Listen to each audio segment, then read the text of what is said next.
look at your brand and just kind of think, you know what, this looks really DIY, it's not really vibing, and obviously my target audience are not buying because I'm not getting those cha-chings and those sales coming through, then you need to join our most newest challenge, the Brandathon. So we are kicking things off on the 10th of March for this brand spanking new challenge, which is going to make sure to infuse your brand with all of the good stuff to make your items seen and sold whilst you sleep and attract your target audience so you never feel like you're trying to push or market in a very sleazy way again. We want to have your brand to become a magnet to your target audience so you're making sales on autopilot all the time. If that sounds good to you, I would love for you to join the Brandathon challenge. Go to handmadebosses.com/Brandathon, or the link will be in the show notes. And I cannot wait to get your brand selling on autopilot. The world of handmade business can be tough when trying to monetize what you love. We've got truth bombs and motivation to help you find your way through. Passion to profit, let's start today, 'cause the world needs what you create. Tune in right now, it's your shot to learn how to be a handmade boss. If you know that you should be on Pinterest and you kind of sat there saying, well, you know what, I know that, hey, Pinterest is supposed to be really good for product-based business owners. My target audience are on there, but it kind of seems like a little bit of an enigma to you. And you're like, I don't know how to use it. And you definitely want to continue listening to this amazing podcast episode. Hello, everyone, and welcome back to the How to Be a Handmade Boss podcast. So today I want to talk to you about Pinterest. And I really wanted to create a bit more of an in-depth guide of how to use Pinterest, what you should be doing, what all these different terms mean, like rich pins and product pins and all that kind of stuff, what makes a great pin, what to include in your descriptions, how to optimize your Pinterest account, how to stay active, metrics to watch, board ideas, and all of that good stuff. So when I say it's going to be an in-depth guide, I really mean it's going to be an in-depth guide. So one quick favor that I would love for you to do today is if you could subscribe to my podcast, because the algorithm on Apple really favors people subscribing to your podcast and also leaving a review. So if you could do both of those things, that would make sure that I can continue to make really in-depth content like this, because if not, unfortunately, you know what, that's when you need to kind of cut it off and say, sorry, but Apple Podcasts are just not showing me to my people. So if you could do that for me, that would be so appreciated. So let's get into the nitty-gritty. If you create and sell handmade products, you have a handmade business, Pinterest is a gold mine for driving traffic to your shop, finding new customers, boosting your brand. And the great thing about Pinterest is that although it's classed as a social media platform, it kind of isn't, because it's more of like a search engine, because people use it to discover and save ideas for future purchases, for future ideas and all that kind of stuff. So let's take a little bit more of a deep dive, because we know that Pinterest is a visual platform where, like I said, people look for inspiration, like DIY products, inspiration for weddings, for baby showers, for bridal showers, for gifting occasions, for Christmas, for recipes. It's really a place where people who get excited about the homely stuff and all that sort of stuff to really get excited, okay? So therefore, it's an ideal place and platform to showcase your handmade creations. So one thing I will say with this is that the same advice still flows, which is you want to make sure that you have a home hub, okay? And if you don't know what that is, I do have a podcast episode that talked all about your home hub and how to find it. So that advice still stands, where, you know, just find that one place that you want to master first before moving on to somewhere else. So here's why Pinterest is great. So number one, it's long-lasting content. Unlike Instagram or Facebook, pins don't disappear in a day or two. I mean, your content on Facebook and Instagram doesn't necessarily disappear, but we all know that the hot moment when you post that initial content piece on Instagram and Facebook is that first 24 to 48 hours. Whereas the thing with Pinterest pins is that they can continue to drive traffic for months or even years afterwards. So if you are a fan of long-lasting content, then Pinterest is a great consideration to have. The second thing is people do come to shop because many browsers use Pinterest with the intent to buy, making it a fantastic tool for increasing sales and getting your brand name out there. And the third thing is that you can drive direct traffic to your shop, your website, Etsy, Amazon, wherever, because each pin can include a direct link to any place that you want it to go to. Okay. So if that sounds good to you and you're like, yes, that sounds awesome, then let's get setting up with a Pinterest business account because that is absolutely free. So the steps to set that up is that you simply go to Pinterest Business and you sign up, and that's it. Create an account with your email, password, and make sure obviously to keep that safe. So I want you to then fill out your profile with a clear business name, profile picture, and bio that tells people what you create. Now, in a similar way that your Instagram bio needs to be SEO friendly, your Pinterest bio needs to be that as well. So make sure to research what kind of keywords your target audience searches for and include them in your bio in a natural way. The third step here is to add your website link and claim it if you have one to track analytics. Now, this can be one of those things that is a bit of a pain in the arse because with Etsy shop links, as of recording this, it doesn't seem as if you can claim them. The next thing is you want to enable rich pins, and this helps to display extra details from your product page, okay? So let's just, whilst we've mentioned rich pins, I know there's a lot of people that hear the word rich pins and there's a lot of stigma around it. Let's just go into what rich pins are. So rich pins are a type of enhanced pin on Pinterest that basically automatically sync extra information from your website to your pins. So they make your pins more informative and engaging, and it actually helps you to drive more traffic and conversions, okay?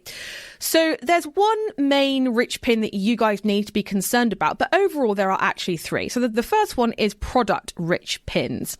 And this is where you can show things like real-time pricing, availability, product descriptions, and all the good stuff. So basically what this means is that as you update pricing, as you update how many there are left, and as you update your product descriptions, your product rich pin should pull that information in real time. So therefore you don't have to go back and change it up. Okay.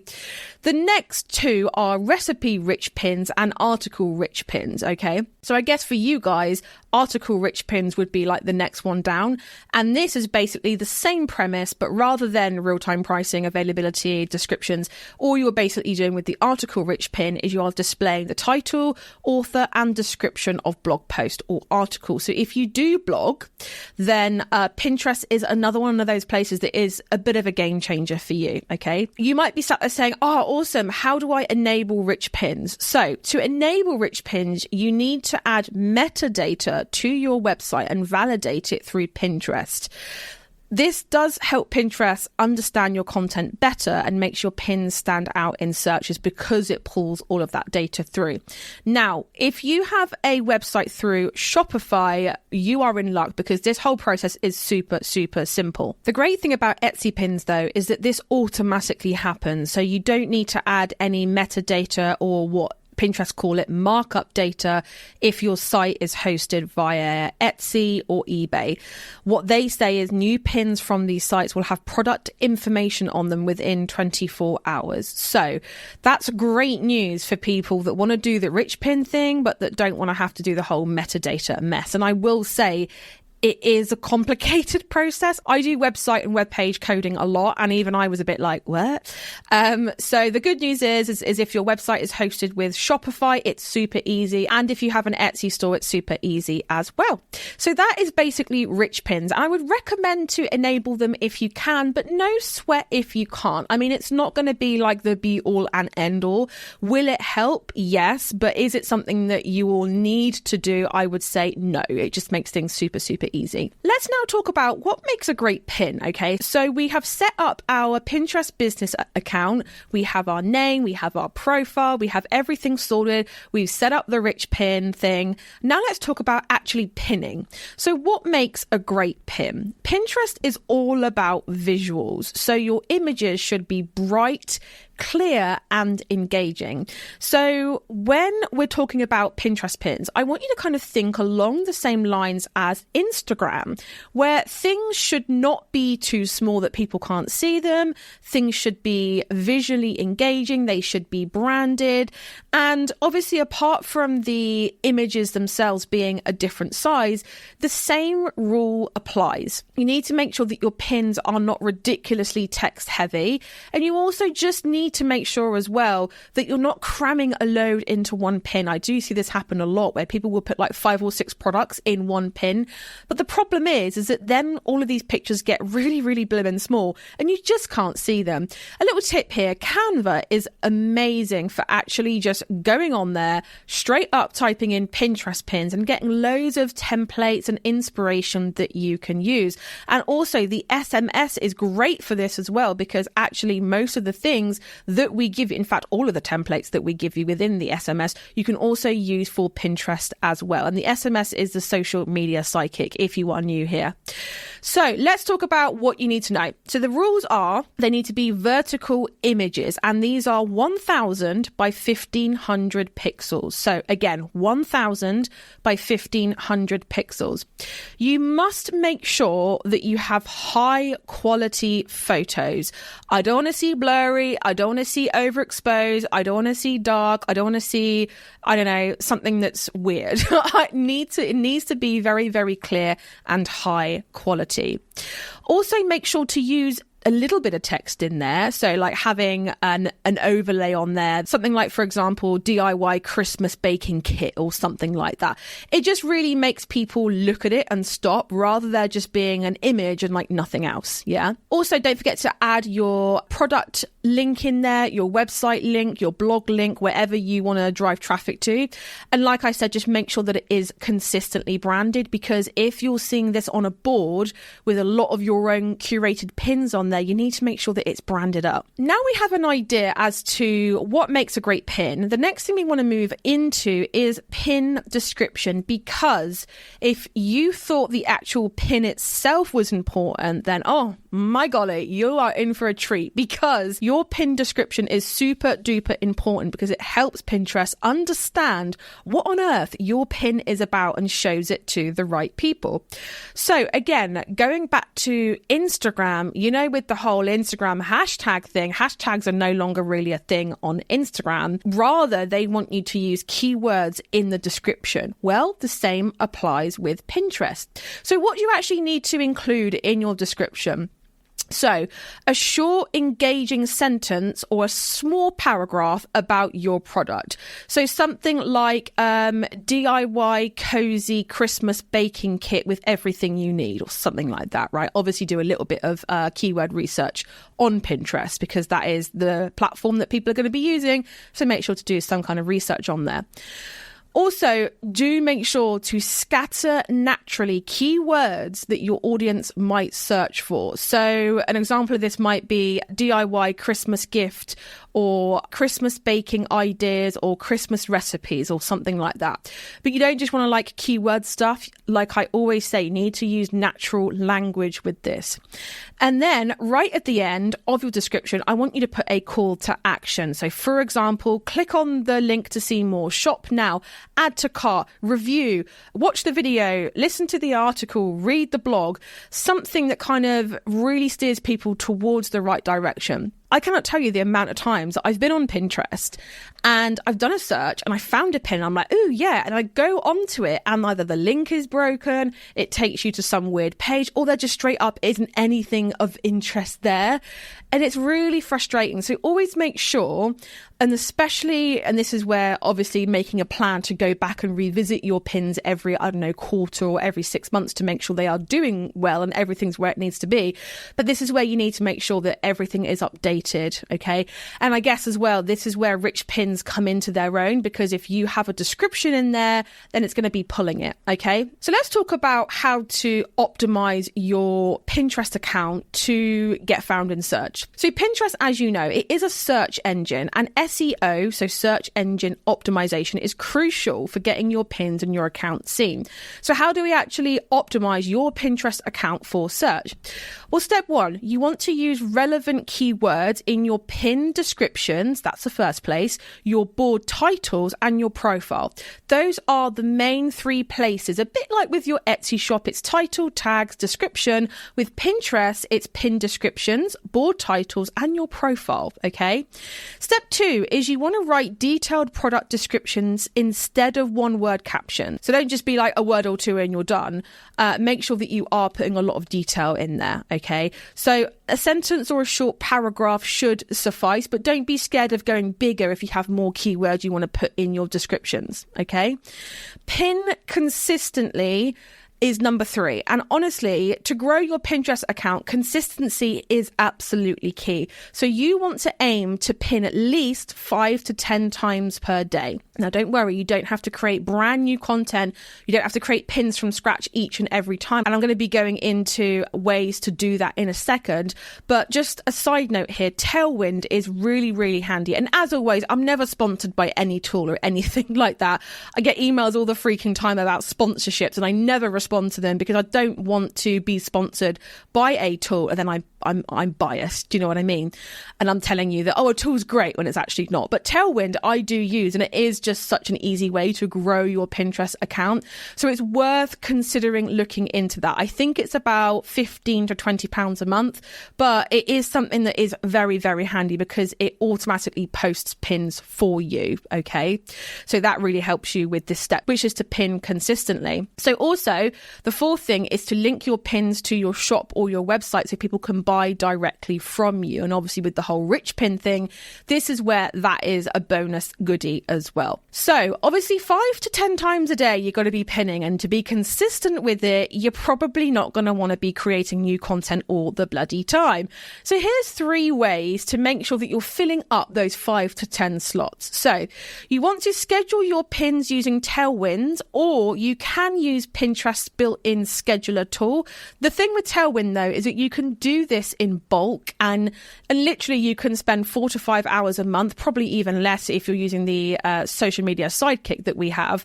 But you can do this with just batch doing it, and then it automatically will drip feed your pins based on the schedule that you set out. Whereas the built-in scheduler tool, it can be a little bit clunky at best, but it is free. Okay. The next thing that you can do to help you with this is to repin content from other accounts that fit your brand style. So repinning is actually like an integral part of this whole thing. So we're going to be talking about boards later, but you'll see what I mean, because if you go on to, let's say you have a board that is seasonal and holiday collection. So you have like Christmas stuff on there. So let's say you have a board because you know that your target audience are more than likely planning a wedding. So maybe you have a board that says fishtail wedding dresses or boho wedding decor or something like that. You don't physically have products that are boho wedding decor, right? So this is where you go onto Pinterest, you type that in, and you start to repin content from other accounts to fit into that board. Then you go in and you scatter your own products in that board.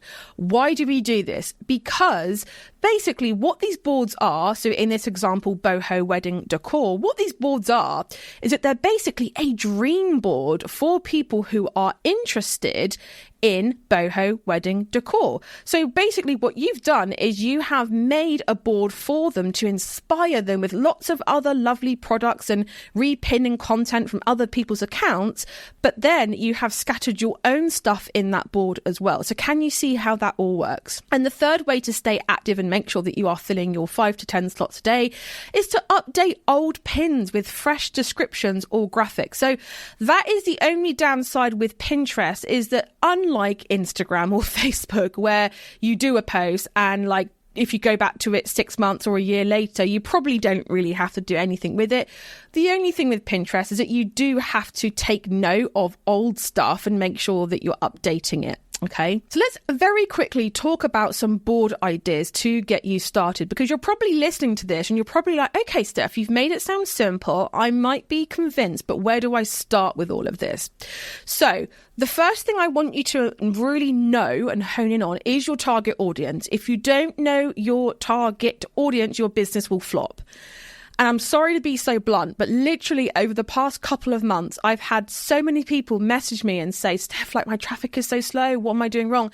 And I go onto their business profiles and I'm like, I have no idea who your target audience is. You've got so many different products serving so many different people. Your brand is all over the place. I don't know who you're trying to serve. But the problem with that is that trying to answer that question can be really tricky. And it can be really hard, especially when you're on your own and you're trying to work on this and you don't know if you've got the right answer or not. So this is where the HBSA really comes into play, because in phase 2, we do a deep dive on your target audience. Not only that, but we also have the community where you can post your homework and we can literally mark it for you and make sure that you're on the right track. And also you have the monthly coaching calls that will help you as well, where I can literally look at your shop live and tell you, yes, your target audience is right, or no, your target audience is wrong. So that's why we do the HBSA the way we do, because it does help you with that. But with Pinterest, especially, you need to make sure you know who your target audience is. Because if you don't, you're going to be creating boards that your target audience just don't care about. So you need to make sure that once you know who your target audience is, your Pinterest boards should be a mix of product or shop focus boards, lifestyle or inspiration boards, and also educational content boards that attract your target audience. So I'll go through those 3 again. Shop focus or product focus boards is number 1. Number 2 is lifestyle or inspirational boards, number 2. And number 3 is educational content or educational stuff. And that can be either stuff that you've pulled from your social media. So it can be like content that you've made, like carousel posts or whatever. It can be things like blog posts. You can replace educational content with another value pillar. And value pillars are basically things like inspirational value, relatability value, educational value, and entertainment value. Okay, so those are the 4 value pillars. So you can replace educational content with another value pillar if you feel like you want to. But the thing with educational content is that when someone goes onto Pinterest to type a question, or if they are looking for DIY boho decor, they are going to come across your blog or your pin that kind of redirects them to learn more about it. So that's where it's a good idea to have educational content.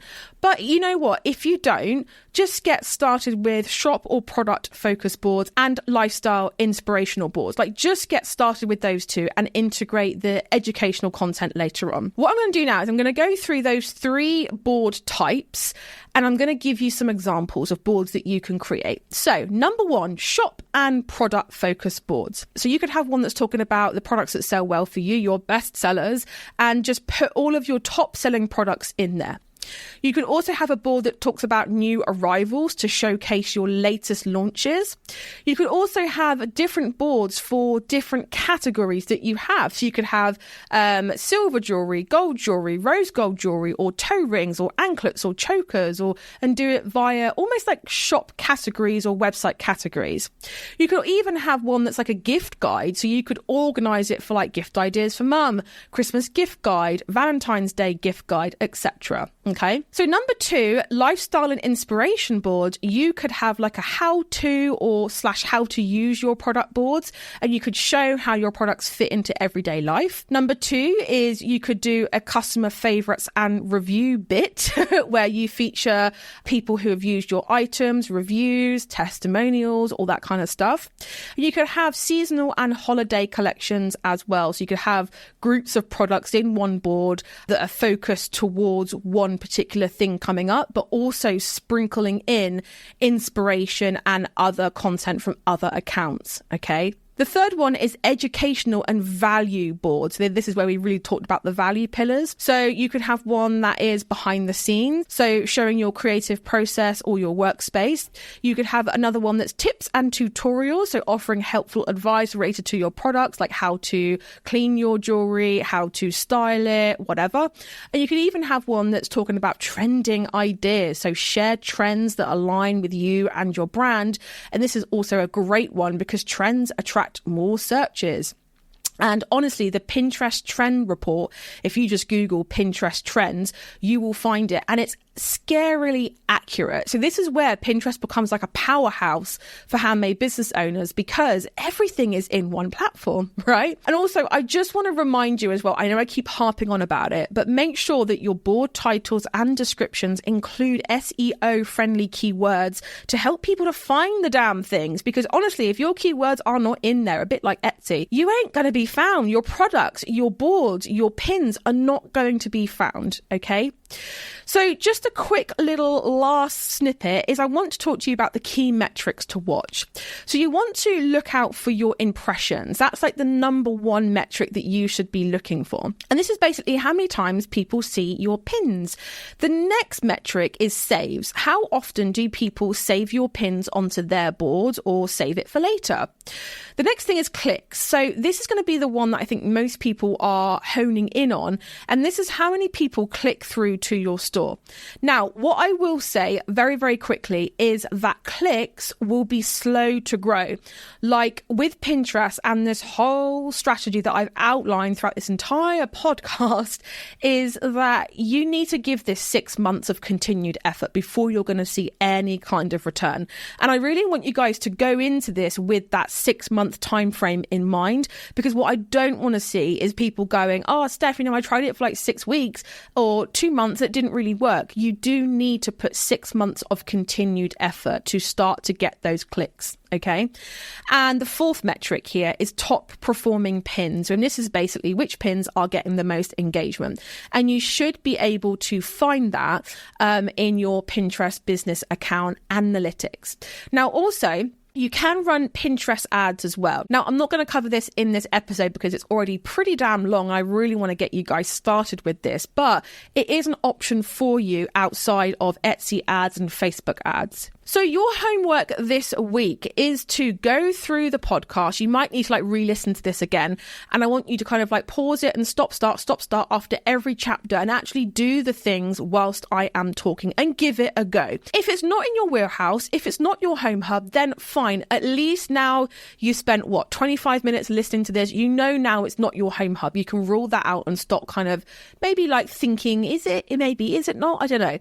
But if it is, I want you to just get started, okay? Now, the other part of the homework is I want you to just check out the social media sidekick, which is handmadebosses.com/SMS. And it's simply SMS, okay? handmadebosses.com/SMS, because this is really going to help you with those pins and just make sure that you stay consistent when you have to create your own content. So guys, I really, really hope that you found this episode helpful. I loved recording it. It was really fun to kind of go back and create a step-by-step process. I really hope that you found it helpful. DM me and let me know if you did, because I would love to do more like this, like Beginner's Guide to Instagram, Beginner's Guide to Facebook. But I would just love to know if this resonated with you. And also do not forget to subscribe, please, to the podcast, because it does help this algorithm to tell more people about the podcast. And also do leave me a review. It would be amazing if you did. But for now, my loves, I will catch you in the next one. Thank you so much for tuning in to How to Be a Handmade Boss. And if you're eager to boost your Etsy sales within just 7 days, then be sure to join my most popular free training at handmadebosses.com/conversion. You can also find the link in the show notes as well. Keep an eye out for our next episode, where we'll be continuing our journey towards handmade business success together. And until then, keep crafting and stay inspired, because the world really does need those special creations that only you can make.